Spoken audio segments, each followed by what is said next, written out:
Now let's join the two Tims on their latest adventure.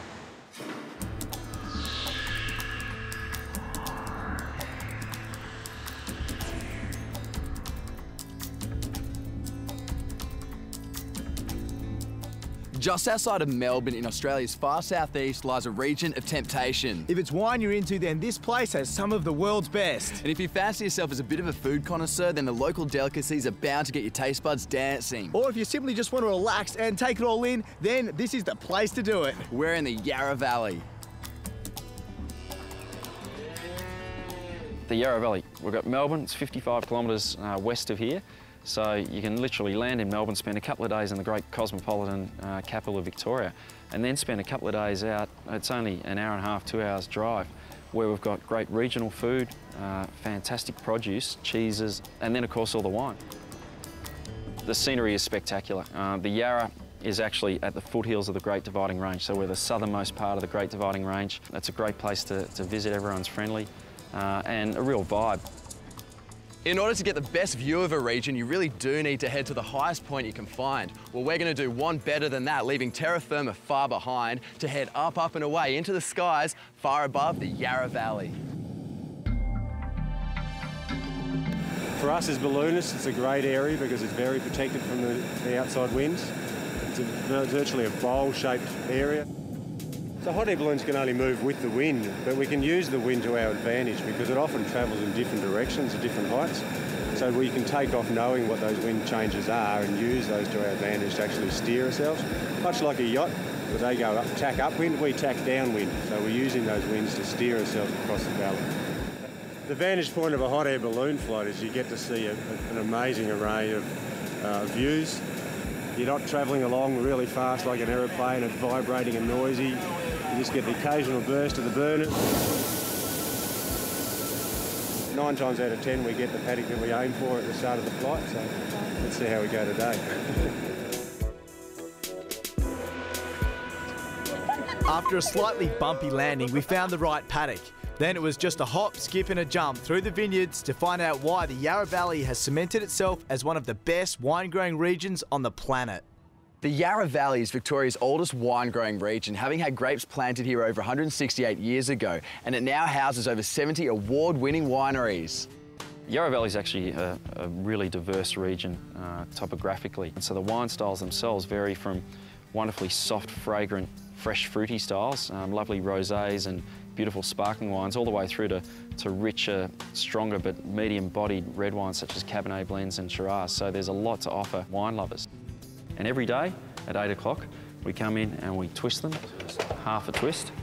So 3 times a day for 10 days. And in doing that, bumping and twisting, we actually get the yeast from the edge of the bottle all the way down into the neck. We then normally freeze that neck, stand the bottle up the right way and pop the top, and the pressure inside the bottle forces the plug of yeast out. And I lost a hell of a lot of wine because it's warm. So what I've done now is I've popped out the yeast, and I've now got a clear wine. So I've got a glass up here and I'll show you how brilliantly clear it is. This is our Yarra Valley Brut. It's a ripper. Go. Whoa! Bit of wastage, boys. And with all this drinking, you're going to need to put some food in your stomach. And if you even think about stopping at a greasy fast food joint along the way, then give yourself an uppercut, because here in the Valley of Plenty, eating is an experience of its own. World-class local produce can be found in restaurants, stores and even on the side of the road. But we've decided to go straight to the local food source and head to the producers themselves. We're just so blessed here in the Yarra Valley. We've got such an abundance of fantastic quality produce. And I feel really proud to live in the Yarra Valley and to work and grow in the Yarra Valley. The greenhouse we're in at the moment, Tim, covers about ½ a hectare, which is about 1 1/4 acres in the old scale. You can see the capsicums up there. They're getting close to 4 metres tall now. Doesn't get fresher than that. And they're sweet, aren't they?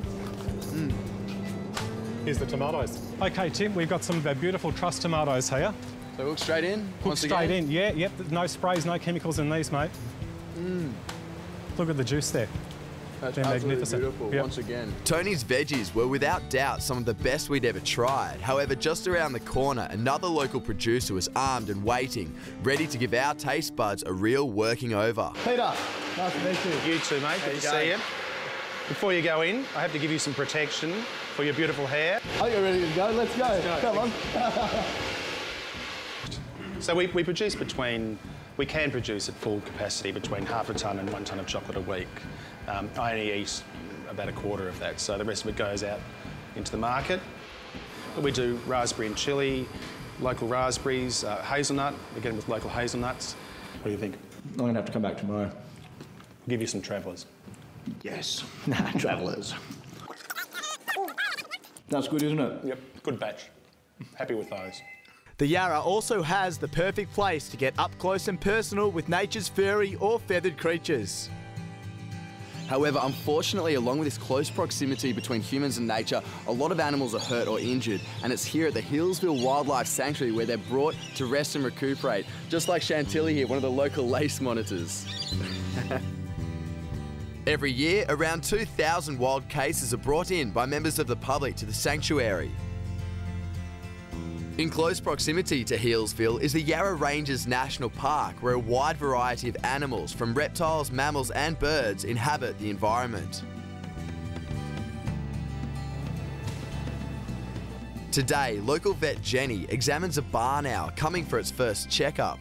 And they just come in for their first health check, so we're just checking over their general condition and actually going to microchip them as well.